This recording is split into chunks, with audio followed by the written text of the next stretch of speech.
चाहे वो कांग्रेस की सरकार हो, चाहे बीजेपी की सरकार हो, चाहे आरजेडी हो, चाहे जो भी पार्टी हो, सारे के सारे पार्टी एक ही थाली के चट्टे बट्टे हैं। उनका एक ही मकसद है, जितना भारत को बीजेपी ने लूटा है, जितना भारत को कांग्रेस ने लूटा है, उतना हम भी लूटेंगे, हम भी मलाई खाएंगे और जनता को बस निर्माण नहीं चाहिए। हमें चाहिए विद्यालय, हमें चाहिए क्या हॉस्पिटल, हमें क्या चाहिए रोजगार। रोजगार के मुद्दों को देखें तो पिछले 11 साल में 3 लाख उद्योग धंधे बंद हुए हैं और लगभग में 17 करोड़ लोग बेरोजगार हुए हैं। बात किया था 2 करोड़ रोजगार देने का और हर साल 2 करोड़ आती है कि जो लोग पैसे दे करके या पेपर लीक करवा करके जॉब लेंगे तो उनका भंडाफोड़ हो। अगर उनका भंडाफोड़ हो जाता है तो सरकार की जो गलत नीतियां हैं वो समय के अंदर आपको सही से कॉपी किताब नहीं मिल रहा है, वहाँ पे सही से लाइब्रेरी का स्थापना नहीं हो पा रहा है, वहाँ पे आप जाइए प्रयोगशाला नहीं है, तो आप विश्वगुरु कैसे बनाएंगे? क्या मनुस्मृति पढ़ाने से विश्वगुरु बनेगा?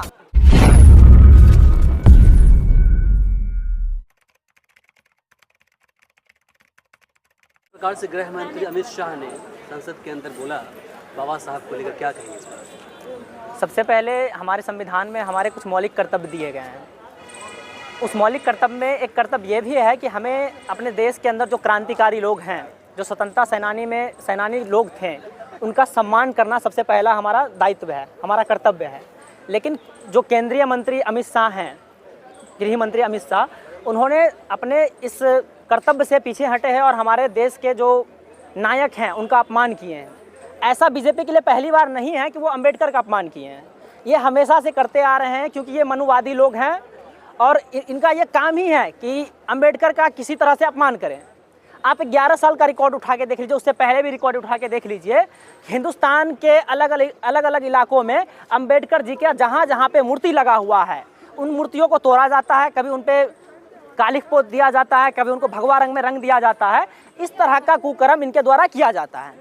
साथ ही साथ जो संसद भवन के अंदर हमारे जो गृह मंत्री हैं, उन्होंने कहा है कि अगर अंबेडकर एक फैशन हो गया है, इतना नाम अगर हम भगवान राम का लेते हैं तो शायद हमारे 7 पुस्तों को जो है स्वर्ग मिल जाता। तो मैं उनके लिए कहना चाहता हूँ कि भगवान राम और भगवान कृष्ण आपके लिए भगवान हो सकते हैं, आपका अपना पर्सनल मैटर है, लेकिन हमारे लिए जो हमारा भगवान है वो अंबेडकर हैं। क्योंकि अंबेडकर के वजह से ही मैं आज जामिया जैसे विश्वविद्यालय में पढ़ रहा हूँ, क्योंकि उनके द्वारा दिया गया जो अधिकार है, राइट टू एजुकेशन, उसके बदौलत मैं पढ़ करके जामिया जैसे विश्वविद्यालय में पहुँचा हूँ। तो हमारे लिए तो भगवान वो हैं, हमारे लिए भगवान राम और कृष्ण नहीं है। हम इस बात को क्लियरली बोलते हैं।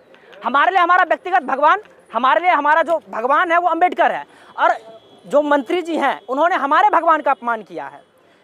और भी मुद्दे हैं। उसने बोला कि हमने जो स्टेटमेंट दी है उसको काट छाट कर परोसा गया। नहीं, ऐसा बिल्कुल नहीं है। काट छाट के कहाँ परोसा गया है? संसद भवन के अंदर आपने क्लियरली बोला है कि इतना अगर भगवान का नाम लेता तो स्वर्ग मिलता।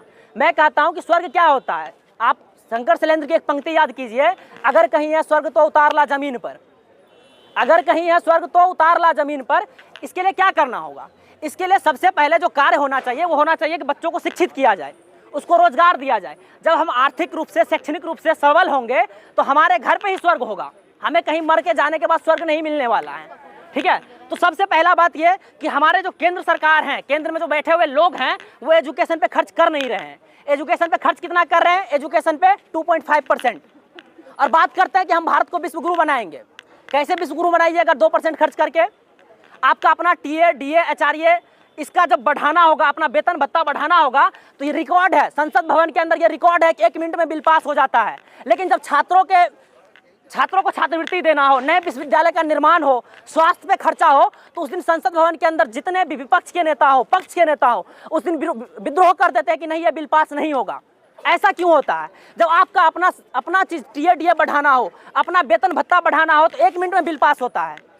इससे यह बात सिद्ध होता है कि चाहे वो कांग्रेस की सरकार हो, चाहे बीजेपी की सरकार हो, चाहे आरजेडी हो, चाहे जो भी पार्टी हो, सारे के सारे पार्टी एक ही थाली के चट्टे बट्टे हैं। उनका एक ही मकसद है कि जितना भारत को बीजेपी ने लूटा है, जितना भारत को कांग्रेस ने लूटा है, उतना हम भी लूटेंगे, हम भी मलाई खाएंगे और जनता को बस घंटा दिखाते रहेंगे। उनका कहना था कि हमने इस उद्देश्य के साथ नहीं बोला था जिसके बाद से उनके नाम को बदनाम किया जाए या फिर उनके नाम को बदनाम ना किया जाए। इस बात पे भी आप ध्यान दीजिए, अगर उनके नाम को बदनाम करने का आपका प्रयास नहीं है। हम देखते हैं कि जब मोदी जी जाते हैं कहीं पे तो अंबेडकर का चरण छूते हैं। ये ठीक ऐसा ही मतलब प्रदर्शन हो रहा है कि मुंह में राम बगल में छुरी। एक कहावत है कि मुंह में राम बगल में छुरी। वही काम अम्बेडकर, ये भाजपा पार्टी और भाजपा के समर्थित लोग कर रहे हैं। अगर आप कहते हैं, मोदी जी कहते हैं कि हम अम्बेडकर के सपनों का भारत बनाएंगे, तो कैसे बनाइएगा? अम्बेडकर ने किस पे जोर दिया है? एजुकेशन पे। आप एजुकेशन पे खर्च नहीं कर रहे हैं, एजुकेशन पे आप खर्च नहीं कर रहे हैं। इतना बड़ा देश है और 40 सेंट्रल यूनिवर्सिटी आप हिंदुस्तान में दे रखे हैं, और जब से आप सत्ता में आए हैं एक भी सेंट्रल यूनिवर्सिटी का निर्माण नहीं हुआ है। कैसे होगा? हिंदुस्तान के अंदर इतना 150 करोड़ की आबादी में मात्र 7 लाख विद्यालय बचे हुए हैं, और मंदिरों मस्जिदों की संख्या देखें तो वो लगभग में 25 लाख 30 लाख के पास पहुंची हुई है। हमें मंदिर मस्जिद नहीं चाहिए, हमें चाहिए विद्यालय, हमें चाहिए क्या? हॉस्पिटल। हमें क्या चाहिए? रोजगार। रोजगार के मुद्दों को देखें तो पिछले 11 साल में 3 लाख उद्योग धंधे बंद हुए हैं और लगभग में 17 करोड़ लोग बेरोजगार हुए हैं। बात किया था 2 करोड़ रोजगार देने का, और हर साल 2 करोड़ रोजगार छीन रहे हैं। ऐसे थोड़ी ना होता है। यही हाल अभी पटना के अंदर जो बीपीएससी छात्र के ऊपर लाठीचार्ज हो रहा है, वहाँ भी किया जा रहा है। वहाँ पर बीपीएससी के जो स्टूडेंट हैं वो मांग कर रहे हैं कि जो आपने पेपर लीक करवाया है, जो आपके दलालों ने पेपर लीक करवाया है, उसका सही से निपटारा किया जाए और फिर से री एग्जाम की मांग कर रहे हैं। ये मांग उचित है, ये मांग उचित है, हम इस मंच से उनका समर्थन करते हैं। लेकिन उसके ऊपर जो लाठी आप चार्ज कर रहे हैं, उसके ऊपर आप वाटर कैनन जो बरसा रहे हैं, ये कहीं ना कहीं गलत है। आप इस बात को ध्यान रखिए कि बिहार वो धरती है, बिहार वो धरती है जहां से 70 के दशक में छात्र आंदोलन हुआ था और देश की दशा और दिशा दोनों बदल कर रख दिया था। सेम वही कंडीशन अभी अप्लाई हो रहा है, और बिहार से फिर क्रांति होगी और देश की दिशा और दशा दोनों बदल दी जाएगी, और सत्ता पे बैठे लोग को नीचे उतार दिया जाएगा। और ये क्रांति का आगाज बिहार की धरती से स्टार्ट हो चुकी है। क्या कहेंगे जिस प्रकार से पिछले कई दिनों से वहाँ पर विद्यार्थी प्रोटेस्ट पर बैठे हुए हैं, और बीती रात को जिस प्रकार से उनके साथ व्यवहार किया गया है, अस्पताल पहुंच गए, कई सारे छात्र पहुंच गए, तो क्या कहेंगे इस पर? कौन इसके पीछे जिम्मेदार हो सकते हैं? इसके पीछे वहाँ पे जो डबल इंजन की सरकार है वो जिम्मेदार है, क्योंकि वो नहीं चाहती है कि जो लोग पैसे दे करके या पेपर लीक करवा करके जॉब लेंगे तो उनका भंडाफोड़ हो। अगर उनका भंडाफोड़ हो जाता है तो सरकार की जो गलत नीतियां हैं वो सबके सामने आ जाएंगी। वो इसलिए उनको बचाने का प्रयास कर रहे हैं, और जो उचित मांग के साथ सड़कों पर बैठे हुए हैं उनको पीट रहे हैं। नीतीश कुमार कर रहे हैं या फिर बीजेपी कर रही है? दोनों मिलकर, क्योंकि सरकार दोनों के वहाँ पे चल रही है। नीतीश कुमार को फायदा क्या होगा, बीजेपी को क्या फायदा होगा? बीजेपी को और नीतीश कुमार को फायदा यही है कि जो दलालों के द्वारा उसको फंडिंग मिलता है वो उसके पार्टी में जमा होंगे, यही फायदा है। और क्या फायदा होगा उनको? नीतीश कुमार कहते हैं कि हमने रोजगार दिया, युवाओं को इज्जत की। हाँ, तो रोजगार दिए हैं तो बता दीजिए ना, बिहार में कितना फैक्ट्री लगा है? 15 साल से तो आपका सरकार है, बिहार में कितना फैक्ट्री लगवा दिए हैं, बिहार में कितना वैकेंसी निकलवा दिए हैं। होमगार्ड का आप एग्जाम लेते हैं, 10 साल बाद रिजल्ट देते हैं। बिहार पुलिस का एग्जाम लेते हैं, पेपर लीक करवा देते हैं, एग्जाम कैंसिल। बीपीएससी का पेपर लीक, एग्जाम कैंसिल। ऐसे थोड़ी ना होता है। कौन सा रोजगार आप दे रहे हैं, कौन सा रोजगार आप बांट रहे हैं? गृह मंत्री को लेकर फिर से हम बातें करेंगे। उनकी जो स्टेटमेंट है वायरल होने के बाद विपक्ष ने बोला कि वो माफ़ी मांगे, लेकिन उसने कहा कि हम किस बात की माफ़ी मांगे? क्या कहें? बिल्कुल अमित शाह को माफ़ी मांगना चाहिए या अपने पद से उसको इस्तीफा देना चाहिए। माफ़ी इस बात से मांगना चाहिए क्योंकि उन्होंने जो दलितों के, मुसलमानों के, अति पिछड़ा के जो भगवान हैं अम्बेडकर जी, अम्बेडकर मतलब sign of knowledge, sign of education, उनका जो अपमान किया है, उनके भगवान का जो अपमान किया है, उनसे उनको माफ़ी मांगना होगा। अम्बेडकर से माफ़ी मांगे, उस देश से माफ़ी मांगे, इस देश के दलितों से माफ़ी मांगे, वो तभी जा करके वो कुछ हो सकता है। तो संसद भवन के अंदर जी पीएम मोदी जी संविधान को चूमते हैं। वे कहते हैं कि ये जो किया धराया है, बदनाम कर रहे हैं, विपक्ष कर रहा है बदनाम, जबकि हमने कभी ऐसा नहीं बोला कि हम संविधान को नहीं मानेंगे या फिर उसको बदलेंगे। नहीं, संविधान को नहीं मानेंगे तो ये नारा किस लिए लगा रहे थे? अब की बार 400 पार हुआ तो संविधान बदल देंगे, ये नारा किस लिए था? ये नारा तो उनको दिया हुआ है ना। मोदी जी ने कब बोला ये? नहीं, ऐसा उनका नारा था ना, अब की बार 400 पार होगा तो हम संविधान में मूलभूत परिवर्तन करेंगे। किसने बोला ये? मोदी जी ने बताया है। अब की बार 400 पार बोले हैं, लेकिन संविधान में बदलाव की बात किसने बोला? जो सरकार है उन्होंने ही बोला, उस समय जो सत्ता में थे लोग उन्होंने ही बोला है। पीएम मोदी ने बोला ये बात? जी बिल्कुल, उनका ही स्टेटमेंट है, उनके पार्टी का स्टेटमेंट है। जब उनके पार्टी नेता अगर बोलते अलग बात है। नहीं, पार्टी का स्टेटमेंट है तो मतलब उनका स्टेटमेंट है। पार्टी का स्टेटमेंट मतलब उनका स्टेटमेंट है ना। तो क्या लगता है हकीकत में बदल देंगे वो लोग? नहीं, संविधान कैसे बदल देंगे? संविधान बदलना इतना आसान थोड़ी ना है। संविधान बदलेंगे तो ये हम लोग ऐसे रहेंगे क्या? सड़क पे उतरेंगे? अभी भी उतर रहे हैं। वो तो कहते हैं कि देश खत्म हो जाएगा लेकिन संविधान खत्म नहीं होगा। नहीं, देखिए हम बताएं ना, बीजेपी के कथन, विपक्ष बदनाम कर रहा है। नहीं, ऐसा कुछ नहीं है। विपक्ष ने सही मुद्दा उठाया है। बीजेपी के कथनी और करनी में अंतर है। वो कहते हैं कि हम भारत को बेहतर स्वास्थ्य सुविधाएं देंगे, लेकिन स्वास्थ्य विभाग का आप हालत देख लीजिए, स्वास्थ्य पे खर्च कितना हो रहा है, 0.37%। ऐसे थोड़ी ना होता है।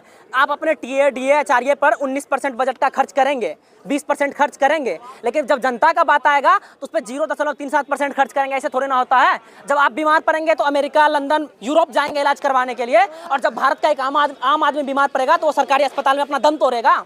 ऐसे थोड़ी ना होता है। देश को विश्व गुरु बना दिया भैया, कैसे तो कैसे विश्व गुरु बना रहे हैं? जिस विद्यालय के अंदर आपको सही से कॉपी किताब नहीं मिल रहा है, वहाँ पे सही से लाइब्रेरी का स्थापना नहीं हो पा रहा है, वहाँ पे आप जाइए प्रयोगशाला नहीं है, तो आप विश्व गुरु कैसे बनाएंगे? क्या मनुस्मृति पढ़ाने से विश्व गुरु बनेगा? मनुस्मृति पढ़ा देने से विश्व गुरु बन जाएगा भारत? एजुकेशन पे आप खर्च नहीं कर रहे हैं, विश्वविद्यालय बन नहीं रहे हैं, टीचर का नया भर्ती हो नहीं रहा है, जेएनयू जैसे विश्वविद्यालय में 350 सीट खाली है, वहाँ प्रोफेसर आ नहीं रहे हैं, जामिया जैसे विश्वविद्यालय में 150 सीट खाली है, वहाँ प्रोफेसर की भर्ती हो नहीं रही है, और बच्चों को पढ़ाया किससे जा रहा है? जो पीएचडी स्कॉलर है उनके द्वारा कहा जाता है जाके पढ़ाइए आप। ऐसे थोड़ी ना होता है विश्व गुरु बनाना। विश्व गुरु तब बनेगा जब आप शिक्षा पे खर्च करेंगे, जब आप शिक्षा को बेहतर तरीके से लोगों तक पहुँचाएंगे, तब ना विश्व गुरु बनेंगे। बीजेपी नेता कह रहे हैं कि मोदी जी का पूरा विश्व में डंका बज रहा है। हाँ, वो तो हमको आप लोग बदनाम कर रहे हैं उनको यहाँ। नहीं, कौन सा डंका बज रहा है? किस क्षेत्र में डंका बज रहा है? अंधविश्वास में ही तो डंका बजवा के आ रहे हैं हर जगह। अंधविश्वास में ही डंका बजवा रहे हैं ना, और किस क्षेत्र में डंका बजवा रहे हैं बताइए? जब आप साइंस एंड टेक्नोलॉजी के फील्ड में आप कुछ नहीं कर रहे हैं, नए नए उद्योग धंधे आप नहीं लगवा रहे हैं, भारत में बढ़ती हुई बेरोजगारी इतना बढ़ रहा है, बेरोजगार इतने हो रहे हैं, जिससे क्राइम बढ़ रहा है, रेप की घटनाएं आए दिन आपको देखने के लिए मिलेगी, है ना। अभी मैं वर्तमान में ही बता रहा हूँ, अभी कुछ दिन पहले ही छत्तीसगढ़ में एक घटना हुआ, एक दलित महिला का रेप करके उसको टॉयलेट तक पिला दिया गया बनारस हिंदू यूनिवर्सिटी के अंदर। वहाँ पे क्या कहते हैं, मनुस्मृति दहन हुआ, वहाँ पे छात्रों के ऊपर लाठीचार्ज किया गया। ऐसे थोड़ी ना होता है। ये हमारा डेमोक्रेटिक सिस्टम थोड़ी ना है। डेमोक्रेसी सिस्टम का मतलब है कि सब अपने अपने बात को रखे, सब अपने अपने बात को सही तरीके से रखे, उसको लोगों तक पहुंचाए। जब हम बात रखते हैं, जब हम बात करते हैं स्वास्थ्य का, रोजगार का, तब हमको आप लाठी मारते हैं। जब हम कहते हैं कि हमें रोजगार दीजिए, तो हमसे पूछा जाता तुम किस जाति के हो। अगर हम बोल दें ब्राह्मण है तो तुम गाना गाओ, जो राम को लाए हैं हम उनको लाएंगे। हम बोल दिए कि हम दलित हैं तो बोलेंगे जाओ हिंदू खतरे में, हिंदू को बचाओ, हर हिंदू खतरे में, हिंदू को बचाओ।